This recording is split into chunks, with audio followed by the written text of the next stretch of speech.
Good morning. I hope you all are having a great day. We're going to continue on talking about some review problems for next week's midterm exam. And just as a recap, next week we will not be looking at problem set number 4. Next week during the recitation time, we'll take the first midterm. And the midterm will be over chapters 7, 8, and 20, which is like problem sets 1, 2, and 3.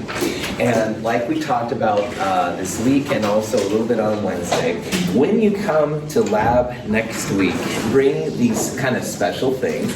You'll need a calculator because of the one problem where there's bonds broken minus bonds formed. You'll need a pencil and a Scantron. Scantron's again available from the bookstore right across from us here. When you go to the bookstore, make sure that you purchase a Scantron with 100 questions total. So 50 questions on the front, 50 questions on the back. And if you get the green one or the red one or the essay one, I don't care about those kind of things. Just make sure that your Scantron has 100 questions total. You'll bring the completed organic chemistry lab that we did this week. Exam Prep 1 worksheet will be due for you at the time of your Exam 2 exam as well. Exam Prep 1 is right after problem set number 3 in your companion. You can also find it online. It's a single-page, double-sided handout with 5 questions. Each question has the answer, and again, your goal is just to show how you go from the question to the answer. So show your work kind of stuff, okay? You'll also need to bring next week your safety glasses and your lab notebook. We are back in the lab next week. Should be pretty cool. You'll be recording notes, grams, milliliters, temperatures, blah, blah, blah. So I'll look at your lab notebook before you leave and stamp it. And also because of flames, you have to have safety goggles next week. So make sure you bring those as well. The format of the exam, 20 multiple choice questions where every question has 5 possible answers. And there's also 4 short answer questions. And those are ones where I want to see you set stuff up, show your work kind of stuff. It's going to be about 2 hours in length. To prepare, especially if you're new to my world, in the companion or online, there's a sample midterm. And you can see an actual midterm that was given a few years ago. You can use that as a basis kind of for what yours is going to look like. And also it's a good tool for study. I included the answers to the midterm right after that midterm. So you can go through, and the ones you missed, you can go back and see what's going on. Anyway, you'll take the exam next week during your lab, so Tuesday morning, Tuesday afternoon, Wednesday afternoon, or Thursday morning. And if all goes well, I'll be returning the midterms to you the following Friday, so a week from today. It'll be during lecture, it'll be towards the end of lecture, but when I do return them, you'll have a summary sheet stapled to the back. And I sure encourage you to check that out. It'll say like what your grade would be as of today if I gave you one. But man, double check, because I'll be honest, I do make mistakes. I try not to, but it does happen. Fascist. Anyway, so make sure that the grades that are down there are the grades you actually have. Also, it's a reminder, so if you're missing a lab, please turn the labs in. You still get the lab completion bonus, stuff like that. Questions on any of that kind of stuff? Yeah, Alicia? Is there any way for the quiz that we just took this week to get it back before the exam? Yeah. Monday, if you would come to my office during my office hours, I can absolutely put it back. If you can't be there on Monday and you email me, I'll put it in a folder outside my door and stuff and have it ready for you. You bet. Absolutely. Other questions? All right. So let's continue on with some review questions and stuff. I'll give you a chance to practice these questions. If you have an iClicker, you can enter your iClicker response. On the other hand, if you don't, no worries. Just write down what you think the answer is, and we'll see how it goes from there. So here's an example of a type of problem you might see. It's a combination of stuff from problem set 1 and chapter 7. And what I'd like you to do is try and find the molecular shape, aka molecular geometry, of sulfur dichloride. It's going to be one of those 5 options up there. See if you can figure out which one it is.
All right, so to answer a question like this, what I would do is I would start, of course, by drawing the Lewis structure. And that's kind of the motif of almost all these problems in this whole midterm, by the way. So like we saw on Wednesday, and we'll do right now, count up the valence electrons. Sulfur is 6, chlorine is 7, and there's 2 of them. So 14 plus 6, 20 valence electrons. If you divide it by 2, that means you have 10 pairs of electrons. Usually, the first atom that's listed goes in the middle. It's always the atom of lowest electronegativity and never hydrogen. So sulfur goes in the middle, chlorine on the outside. Connect the outer to the inner atoms. So that's 2 of my 10 pairs. Outer atoms get lone pairs first to make an octet. And if you have any left over, which we do in this case, we'll put them on the inside sulfur. So this is the Lewis structure for SCl2. Your central sulfur has 2 lone pairs and 2 bonding pairs. Lewis structures don't have to indicate any kind of geometry at all right? Let's be honest, my drawing skills pretty lame, and most scientists can't draw worth anything. So to get around that, and yet still to express things geometrically, that's where VSEPR comes in. And VSEPR is the tetrahedral, trigonal planar, trigonal bipyramid, those kind of things. And what you do is you first find the electron pair geometry, and from that you can figure out what the molecular geometry is. And so in this example, what I would do, look at that central atom. Your sulfur has 2 lone pairs and 2 bonding pairs. And each lone pair is 1 cloud. Each single, double, and or triple bond is 1 cloud as well. So that's important. Like singles are 1 cloud, a double would be 1 cloud, a triple would be 1 cloud. So either way, around the sulfur then, you have 1, 2, 3, 4 clouds. And those clouds try and get as far apart from each other as they can. What's the name of the electron pair geometry here? Tetrahedral, that's right. You see a lot of tetrahedrals in these kind of molecules. So we would say the electron pair geometry is tetrahedral. But here we're after molecular shape or molecular geometry. What are the bond angles around tetrahedral electron pair geometry systems? 109, all right? So if you have a 109, all right, scientists try to use their imagination, and with my poor drawing skills, that's roughly 109. All right, maybe not, I'm probably not doing it right, but you get the idea. It's not going to be like straight across. It's not going to be 90 degrees. So what chemists will call this then is bent. It's not 180 degrees. And I bring that up because some of you put linear, and that's okay, but I want you to realize these clouds want to be as far apart as they can. It looks linear from the Lewis structure, all right? Like you see on this one, which I borrowed from the internet, and you can see it literally looks straight across. But in reality, because of that tetrahedral 109 angle, it's more kind of bent, all right? That's where the term bent comes from. Yeah? Do the 2 lone pairs on the sulfur not cancel each other out? Are they 180 degrees? What's the, yeah, good, you're seeing it, see? They're not 180, all right? So let's say that Brian says, oh, Russell, I need your attention. Brian's twin. Oh, I need your attention. If they were 180, right, they cancel each other out. So that's what Zeke's question is legit, because the structure looks like it's 180, but they're not 180. What would happen is Brian's twin would be about here, and Brian would be here. So it would be more like a 109, all right? And so you're not going to have the canceling that you would have if it was like linear. Good question. Other questions on this, man? This is hard. This is where these model kits can be really helpful. And wait, they're, you know, in this section they're nice. In organic chemistry, they're so helpful because, yeah, you'll be like, oh, it's linear. Man, it's not really linear. That darn 109 angle kind of messes up everything. Question?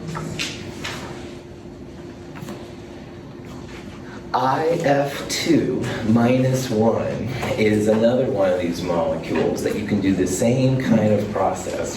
So really what this question, where it's asking for molecular shape, what you should do, draw the Lewis structure, A. B, figure out electron pair geometry. And then C, figure out which one of these here would be a good molecular geometry or molecular shape for this molecule.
So toys are fun. I mean, chemistry models can help understand the learning easily. So.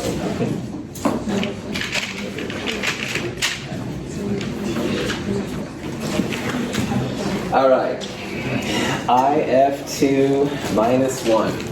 Let's go through the process. Number 1, count valence electrons. Iodine and fluorine are both 7. So 7 plus 14, we add 1 for the extra electron there. So that's 22 valence electrons, or 11 pairs. Iodine goes in the middle, fluorine on the outside. Connect the outer to the inner atoms. Outer atoms get a filled octet first, so 3 lone pairs. And if you count up now, 1, 2, 3, 4, 5, 6, 7, 8, we have 3 pairs left. So all of the remaining pairs go on the inside atoms. This would be the Lewis structure of IF2 minus 1. Questions? How we got right there? Okay. Now we need to think about the electron pair geometry so we can then attack the molecular geometry. Iodine has 3 lone pairs and 2 bonding pairs, so that's 5 pairs total. Yeah. What would be the electron pair geometry name here? Well done. It's a trigonal bipyramid. I'll call it trig bipyramid because I'm lazy chemist. 5 pieces around it. All right. Now, the molecular geometry here is really an interesting phenomenon. And here's a hint if you don't know what it is. Lone pairs, all right, are big and bulky. And remember that a lone pair is just a big negative cloud. So the goal when you figure out the geometries is you want to keep the lone pairs as far apart from each other as you can. Now, in a trigonal bipyramid, you have 90-degree angles, you have 120-degree angles, and you have 180. So initially, it might be cool to try and put the lone pairs 180, but you'll have another lone pair here in the middle. And a lone pair iodine lone pair 90-degree angle is very, very unstable. These lone pairs are just too big. So the very best way to get the lone pairs as far apart from each other is you put them in the middle plane. A trigonal bipyramid has like a trigonal planar in the middle and a spot above and below. And if you do that, all of the lone pairs are as far apart from each other as you can. So that makes the FIF literally like a line, 180 degrees apart. Joseph's got the model right there. Well done, man. Yeah. This particular geometry, linear, all right? It's very weird. It's a very 180 degree. This is a non-polar molecule. Those F's actually pull opposite each other, like we were talking about a second ago. But here they literally are pulling apart from each other. In a trigonal bipyramid, if you have 2 atoms and 3 lone pairs, you end up with this linear molecular geometry. It's non-polar. It's a little bit strange. Yeah? Why didn't you make one of those lone pairs a double bond? Cool. So double bonds are only when you connect to a second atom, Sergio. All right? You don't have like a double bond to a lone pair. So you can share electrons between 2 atoms, but lone pair electrons already are their own electrons. All right? So there's no like model for having a double bond with a lone pair so far. If you make one, Sergio, I'll talk about you in my class next time. Yeah, go ahead. Alright, so we always look at the atoms, not the lone pairs, whenever we figure out the molecular shape. Yeah. Sergio, you're seeing, or I'm sorry, Dimitri, you're seeing the next part I was going to bring up, man. Of all of these answers up here, only one of them doesn't make any sense here. And sir, you just nailed it, Dimitri. This molecule, the iodine, has only 2 atoms around it, all right? So you could have linear, which is what you have right here. You could have bent, which is where you have some kind of central atom and 2 outside atoms. T-shaped is weird too. T-shaped would be 3 atoms. But trigonal pyramid, which several of you did put down, and I dig it, trigonal pyramid implies you have 3 atoms around a central atom. And since you only have 2, yeah, trigonal pyramid doesn't work. So Dimitri's point here is really cool. If you see a structure like this and you have these answers, actually it's not just trigonal pyramid, actually T-shaped also doesn't work because you only have two outside atoms. You could have linear, you could have, bent or something like that, but you couldn't have a T-shaped, which would be three atoms around a central, and you couldn't have a trigonal pyramid, which would also be three atoms. Good call. Yeah, Gary. So what's to stop, instead of having the three lone pairs as the middle triangle for the bipyramid, what's to stop instead of using the three lone pairs, like add one of the fluorines into there and then one of the fluorines taken out? You bet. It all comes down to trying to get the lone pairs as far apart from each other as you can get. Definitely 180 would be the best, all right? And if you had that, then they'd be far apart. But so the middle part, which is like a trigonal planar, you'd still have like one lone pair. And this lone pair, iodine lone pair, would be a 90-degree angle. And that's very, very unstable for these big lone pairs, all right? So if you put them all in the middle like this, then you get them 120, and that's apparently the most stable. Yeah, they should be good. So the EPG would be bent, or no, trigonal pyramid, and then the molecular geometry would be linear? Cool. So for EPG, there's only 5 possibilities. And those 5 possibilities are linear, trigonal planar, tetrahedral, trigonal bipyramid, and octahedral. And because this one has 5 things around it, clouds, 3 lone pairs, and 2 atoms, this would be a trigonal bipyramid electron pair geometry. And then from there, you can pick the corresponding molecular geometry, and the linear one works best. Great question. Other question?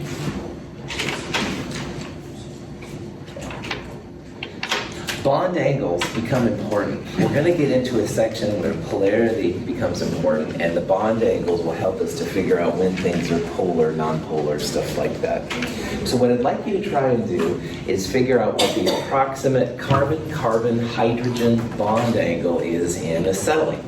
And acetylene is C2H2. If you know what the structure is like, this will be really easy. If you don't, do the Lewis structure first, and then what the angle is going to be.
If you know what acetylene is, this is a pretty chill problem, but let's say you don't know what acetylene is. What you can do still is draw the Lewis structure and again see what this thing looks like.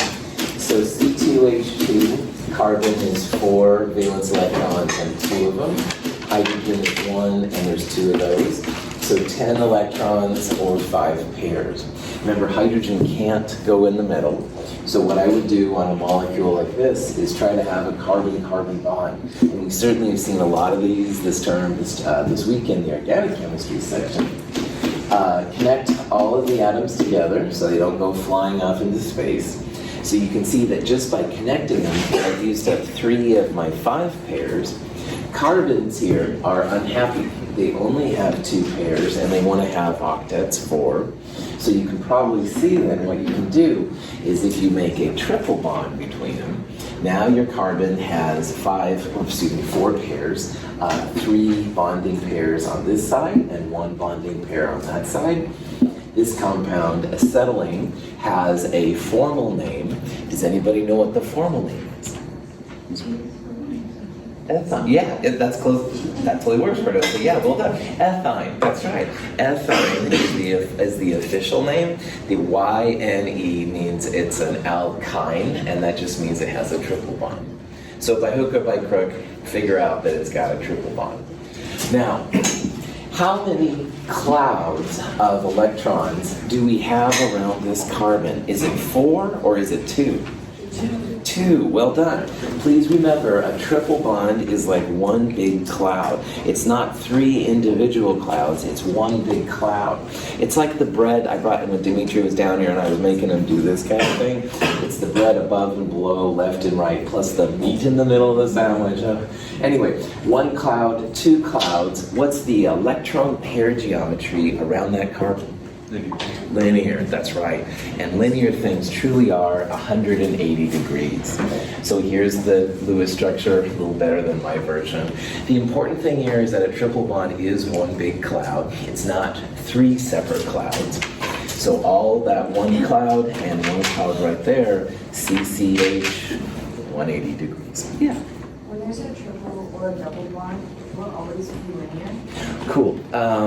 Triple bonds, I would say yes, but double bonds, you could have a linear or you could have a trigonal planar, all right? Just kind of depends what else is there. So like if you had a carbon-carbon double bond and 2 hydrogens, that would be trigonal planar.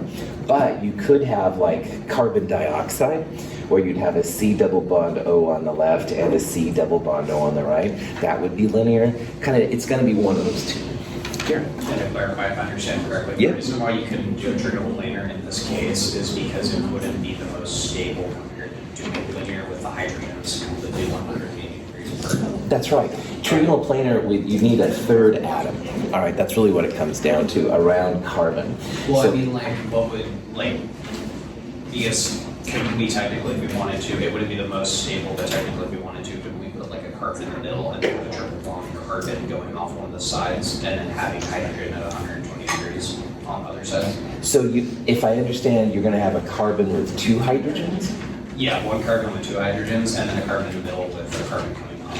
How many bonds can carbon have around it? Okay. 4. Yeah, no, this is a good question. I wondered for doing that. So make sure I'm telling you what you actually said, okay? Yeah. But I think what you're trying to say is like this hydrogen would be kind of like right here.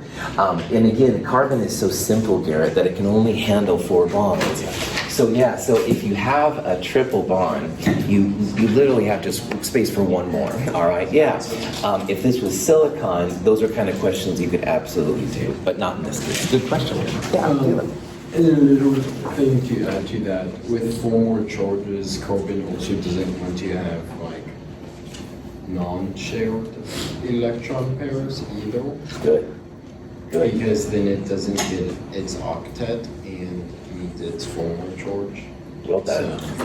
Caleb's absolutely right. All the formal charges we've seen, all that kind of stuff still applies. Your formal charges would be not 0. And again, more zeros you have, the better. Good point. Other questions? Electronegativity is what we use to figure out the atoms that go in the middle, all right? Hydrogen can't go in the middle. It's 1s electron. It's single proton in the nucleus. It just doesn't have the power, if you will, to go in the middle. But for everything else, the atom of lowest electronegativity goes in the middle of most of these Lewis structures. So it's worth talking about it. I'd like you to put these 4 atoms in order of increasing electronegativity. So think about it like as a periodic trend. See if you can figure out which of those best represents the atoms in orders of increasing electronegativity.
here on the board, I have like a very cheesy version of a periodic table. So if you look at if you think of the periodic table as like a big rectangle, hydrogen would be upper left, helium upper right, francium roughly lower left, and radon roughly lower right. How does electronegativity change? Does it get bigger as you go up to the right, left, and down? Up and right, well done. So this one goes bigger, electronegativity goes bigger as you go up and to the right, and that's important. Now, of all the elements, which one wants electrons the most? Fluorine. Fluorine, that's right. So fluorine, right about right there, is the number one that wants electrons more than anything. So the easiest way to do this problem is literally just go up and to the right, follow the elements. So magnesium is the only metal on this list, the only one to the left of the metalloid line. It has to go first. And fluorine, the most electronegative, has to be last. It's the most electronegative. So it really comes down to just phosphorus and nitrogen. Remember, up and to the left, phosphorus is more down, nitrogen is more up. So magnesium over to phosphorus, up to nitrogen to fluorine, you're good to go. Now, I will not ask you questions where one is more left and one is more down, all right? These cheesy things are really rough. You could get out the list of electronegativity values and actually compare the numbers, and that's a totally cool thing to do too. But 99% of the time, if you know F is the most electronegative, you just look for the ones that are closest to it, more electronegative, farther from it, less electronegative. Questions? Bond order is really helpful when it comes to bond lengths and bond energies like these things. See if you can figure out what the bond order is for the carbon-oxygen bond in formaldehyde, CH2O. If you know what the structure is like, it'll make it easy, and if you don't, just Google the structure and we'll figure it out.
When it comes to bond order, you literally look at the number of lines between two atoms.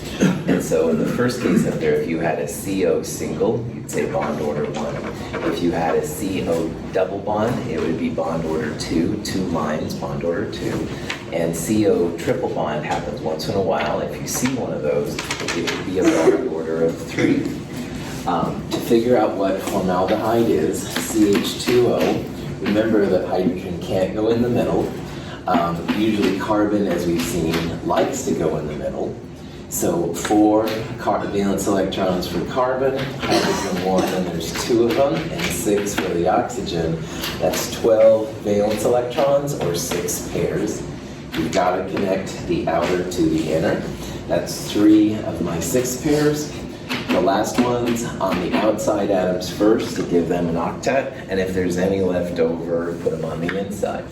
Oxygen takes all of them. If this was the structure, we would have a CO single bond. But remember, unless it's boron, beryllium, aluminum, one of those dudes, all the central atoms must have at least an octet. Does your carbon have an octet right now? No. So this is an example where you've got to make a double bond. All right, got to have a double bond go. That way then, your carbon has 1, 2, 3, 4 bonds. That's its octet. And we haven't cheated oxygen. It still has 4, just now it's sharing 2 pairs instead of having 3L2 itself. So because formaldehyde, aka methanaldehyde, because formaldehyde has a double bond, we'd say it has a bond order of 2. Make sure that your central atom has the octet, all right? The only ones that don't need an octet would be, again, like aluminum, boron, beryllium, maybe gallium, those kind of things.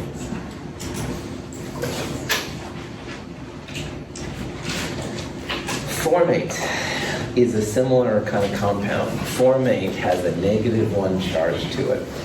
See if you can figure out the bond order for formate. So what I would do is first draw out the Lewis structure and then look at it. And remember that resonance sometimes plays a factor when it comes to these.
So up here on the board, I drew out the formate ions Lewis structure. All right, and what I did is I counted the electrons. So carbon is 4, 1 hydrogen now, 2 oxygens, and we're adding 1 for the -1 charge. So 18 valence electrons, 9 pairs. And you connect the outer to the inner atoms once again. Initially, when you have this Lewis structure, this oxygen also has 3 lone pairs and a single bond. That carbon, again, really, really wants to have an octet, so you've got to make a double bond. So this is the formate ions Lewis structure. But the thing that's different about this one versus the last one is that you could have just as easily drawn this structure with a double bond here and a single bond right there, all right? So you could draw a double and single, or you could do like I did and do a double here and a single there. So if there's a choice where the pi bond goes, what do they call this phenomenon? Resonance, that's right. Resonance means there's really no energy difference between the two. So what that means is that we have not really single bonds or double bonds. Like half the time you'll have a double here, but half the time you'll have a single there. So if you take the average of 2 plus 1, or as we talked about in lecture, total number of bonds, 3, divided by the number of places those bonds can go to, you're going to see that this is a 1.5 bond. Now, fractional bond orders are only for resonating things, and there's not a lot of them, but there are some of them. Things like Formate and stuff can be really helpful. Here I've got both of the resonance forms for it. Like you could have a double bond on this oxygen, or you could have a double bond on that one. And in reality, it kind of shifts back and forth. So and this is the one time when you take total number of bonds divided by the number of places it goes. It's more than a single, but less than a double bond. Yeah. If we were to look at this like molecularly, is the reason that oxygens are opposite from each other is because they'd be like bent and then the hydrogen would be coming off the top? So this is a trigonal planar, Z. All those angles are 120. All right. The Lewis structures like these and this one right here don't have to indicate anything about geometry at all. But in reality, because hopefully you can see it's trigonal planar, you'd have more like that kind of a symbol, like an upside down Y or something. I was just curious why the oxygens are so close to one another. Is that because of the double bond? Or like why they're not opposite? Why the oxygen isn't like the hydrogen? Why they're opposite? Why they're not like 180 degrees? Z, come down here. All right, that's it. I need 2 volunteers. No, you're coming down. Come on, we're gonna knock this one out. All right, Zeke's coming down. I need 2 volunteers. Anybody? Yeah, thank you guys. Come on down. We're gonna do trigonal planar right now. All right, we're gonna take it. Yeah, Joseph's cheating with his toys. I mean, his model set, and that's totally cool. I want to make this very clear because this is important. I'm the center of attention. I mean, the central atom. So you guys sit right like about there. Joseph, why don't you kind of? Yeah, here we go, man. This is cool. So this is in front of the camera too, which is cool. And I want to make this clear, man. They're not straight apart, all right? All of these angles are 120, man. Yeah, you can say that to the camera audience. It's all right. Yeah, they're not. If these drawings look 180 because chemists can't draw, and I put myself there, man. I can't draw with squat. But in reality, see, they're 120s, man. And you can say that the carbon-oxygen probably a little shorter than hydrogen. So you stay right there, Caleb. You guys move a little closer. And I'm saying that because, as we'll see in the next one, as bond order goes up, your bond length goes down. A 1.5 bond should be a little shorter than like a bond order of 1, like I would have to Caleb. But my drawings and all chemist drawings, all right, they don't tell you anything about geometry. There's no 180 angles in the trigonal planar, all right? Is that cool? Yeah. Yeah, so this is totally worthwhile. Thank you all 3 of you for coming down. I appreciate it, man. Zeke, you rock. I want you to ask these kind of questions. Garrett. I think to clarify, I think what you were specifically asking, if I understand correctly, is why the oxygens aren't the ones making up the T and then the hydrogen is sticking out by itself rather than the other way around, the way it's drawn. Garrett, I'll make you come down here unless you explain to me why that's the case. What's wrong with the picture? And you can come down here. I know, I don't want to be down here. It's a Friday, man. I could show. Yeah? You're totally cool. All you guys are awesome. All right, I want to make that very clear. Go ahead, man. Yeah, guest lecture. I love it. So, like, in reality, it's basically showing, it's, what it more so would actually be, would be like a,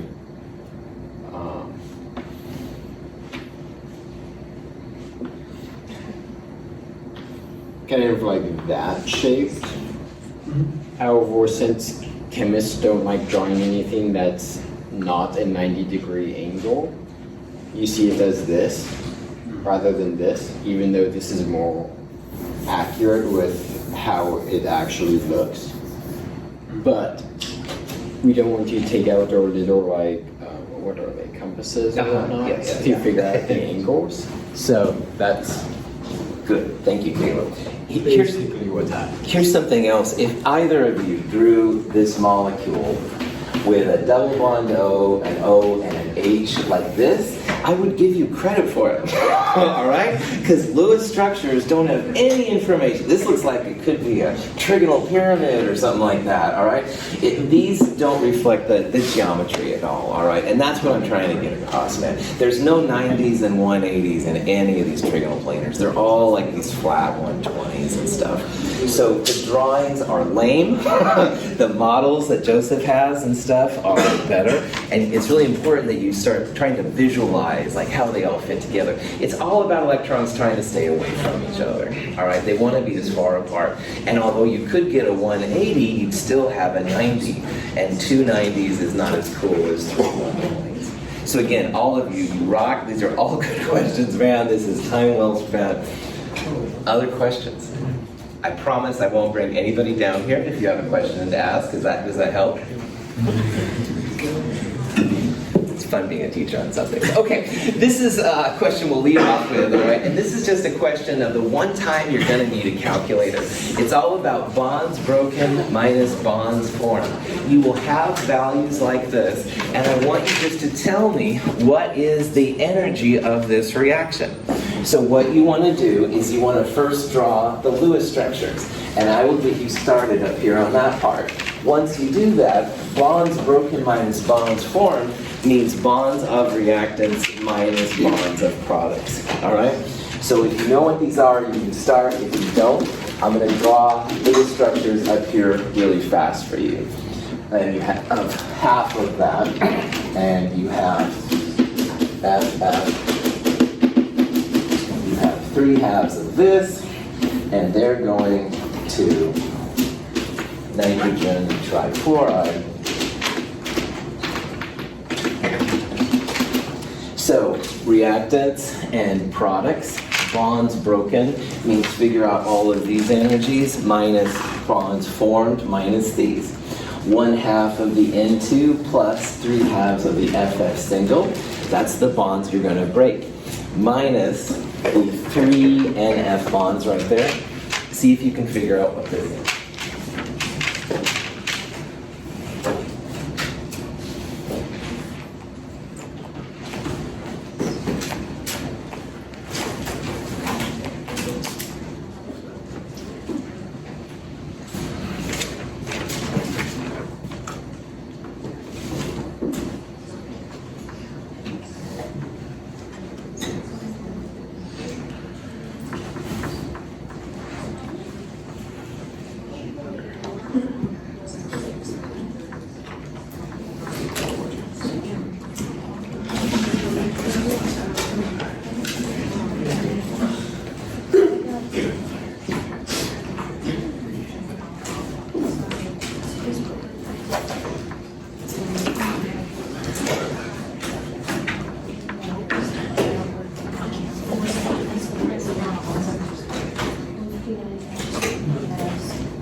Okay, I'm running out of time, so I'll just skip right to the punchline. What you want to do first, draw out the Lewis structures. You've got an NN triple, an FF single, and in NF3 you have 3 NF bonds. So bonds broken, half of the N2 value plus 3 halves times the FF value, minus bonds formed 3 times the NF, which is 272. And if you get this all right, minus 105 kilojoules, it's exothermic, stuff like that. If you have a chance this weekend, try this on your own. They're not hard, they're just kind of a pain and stuff, all right? My thanks to all of you for your cool questions and volunteering today, whether you wanted to or not. Have a wonderful weekend. See you on Wednesday.